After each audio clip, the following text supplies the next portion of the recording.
Carpet's in, a little pain in the ass to do it. I didn't really want to overlay the older one for the simple fact it's dirty, and the vacuum clean this shit black. It's kind of hard. You gotta really go at it. But I had to anyways because I'm gonna have to go ahead and see all the marks I have to do for my seats and shit, AC vents. But the website I ordered this carpet from is whatever. I'm gonna put it on the screen if I can. Do I recommend it? Yes. There might be a better brand or better company that can have all this done and you just lay it in there, start popping shit in. But this one's good for the price range and the money. So this company, you just give them your specs, your make, model, cab size, and then you opt for whatever you want. If you want extra cushion on the bottom, you can do that. You can do whatever color, factory colors. I opted for black because the interior. You could do green, blue, all that other shit if I'm not mistaken. But the good thing about this company, instead of just buying a straight carpet, is they have it more or less already molded for you to make it easier for you. So whenever I unraveled it or unboxed it and laid it out, I could already see the creases for this, that.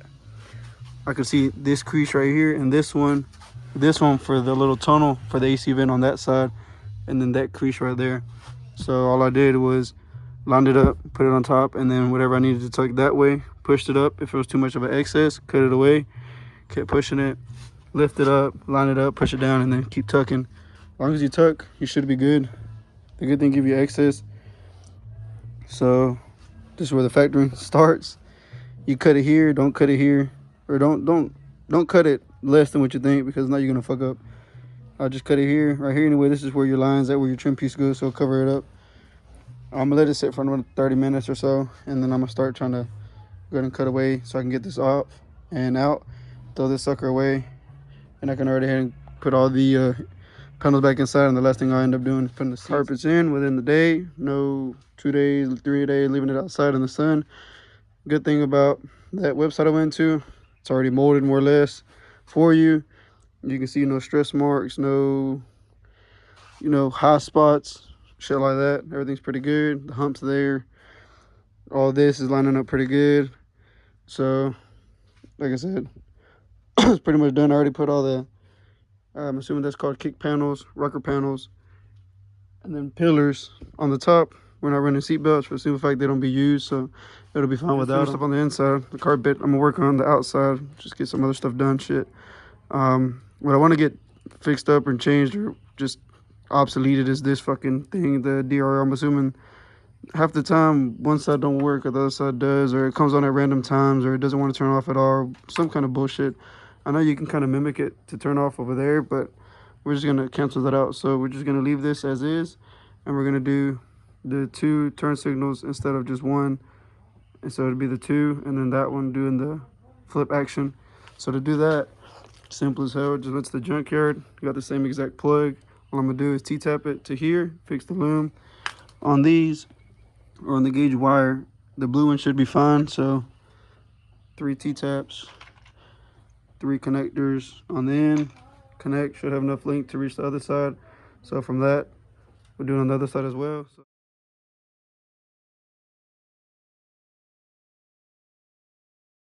So that wraps up tonight. Did pretty good progress. Got these in the mail today, put them in. That one ain't working for the simple fact that either I'm not getting power there, or the connection part there is already rusted out or oxidized and ain't really making contact. So I'll fix that. The cuartas on this side ain't working, so I gotta figure that out. Inside, I mean, you already know, I can't see, but got the carpet in, figured out. The work here is already done, so I don't have that, if I'm not mistaken, DRL bullshit no more. Now I got 2 turn signals, which makes it look better. You can see it more.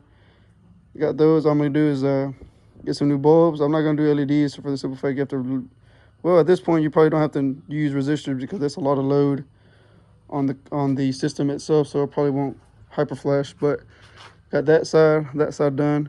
Got the LEDs in. This is the brand that I go with. I did on the last truck. They're pretty good, really fucking bright.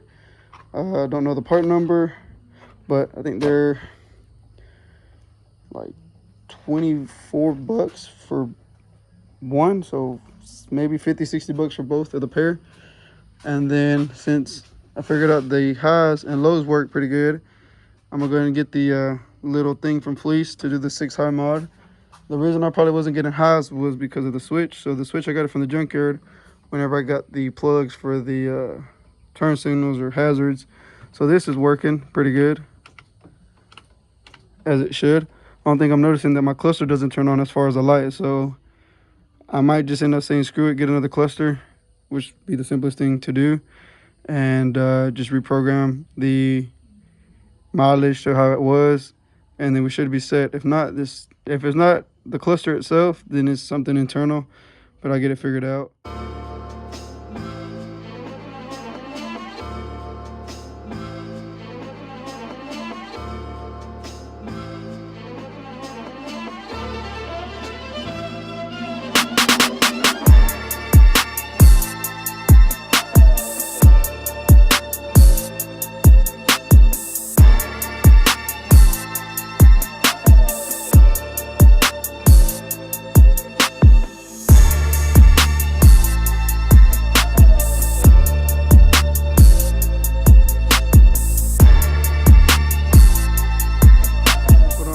That more or less, once my painter gets time, I'm gonna take it to him so he can bed line the inside and fix all the cracks.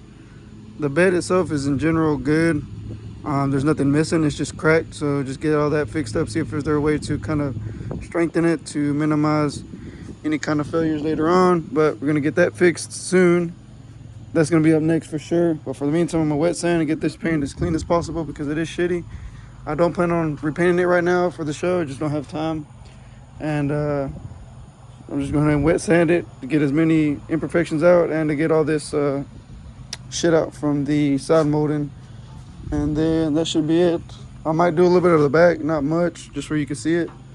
And then we can do that after the fact once he's done getting that bed lined and fixed up. But I'm going to wet sand this panel and then buff, and if it's not good enough, we'll redo it, and then we'll see exactly how much of a process we need to do for the whole entire truck. We'll see what we gotta do about the hood, because it's really bad.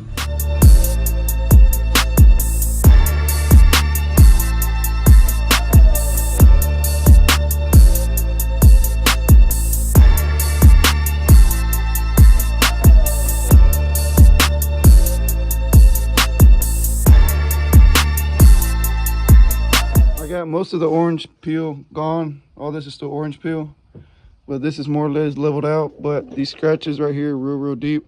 Like I said, this truck used to be a hunting truck. Besides dents, real big dents, it's just here and right there. The rest of the truck is good. Surprising to be a hunting truck, but, and I mean, you know, little small shit, but nothing major as hell that can't be fixed, filled in, bonded or whatever. So yesterday I worked on this, wet sand, hit it with a green and then an orange on the kit that I bought as far as pads. This is how it's looking so far. I mean, if you really look into it, you can see the scratches, but it's smooth, no swirls, water spots are gone. And then, you know, the big heavy shit is basically disappeared, but that's as good as I'm gonna be able to get it. I still gotta do 2 more passes with different buffing pads. We'll see if we can get this to kind of disappear a little bit more, but I already did this whole section, half the roof or half the hood. I'm gonna just do this whole thing and take the tape off, see the comparison, see how good it came out, and then we'll continue. But this is the process of doing it now.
right, so upon surprise, you got some shit that arrived.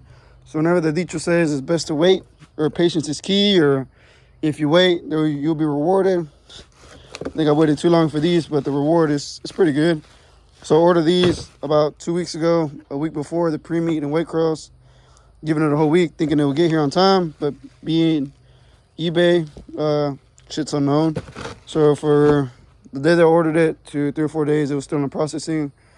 The show passed, still in processing, shipped. Like, it was back and forth on what the actual status was. So I decided to say fuck it, because eBay being eBay, either you're not getting shit shipped or it's just lost in transit. Like the dust shoes, I had to order them from eBay. Ended up not getting them. Got a return thing. Got it. So I ended up buying them from Amazon. That's what I was gonna do with these. So once I got my money reimbursed, I was just gonna order them on Amazon. But I did get my refund. I checked my bank statements or the whatever, and I did get a refund. But luckily, I guess se pendejaron los güeyes and I actually got them. So I did get these $60, $70 headlights for free now. And also, I went ahead and ordered this. This is what my painter uses to buff out all his projects. I'm gonna give that a try. I was giving out Meguiar's heavy cut, but you know, that's over the counter shit. Maybe buying shit that the professional use. It might be quicker. It might do better results. Who knows? But we're gonna give it a whirl. As far as sanding the truck, I just sanded this side or that side. I still gotta fuck with it. But I did a wet sand with a block in some areas, and then I just freehanded it.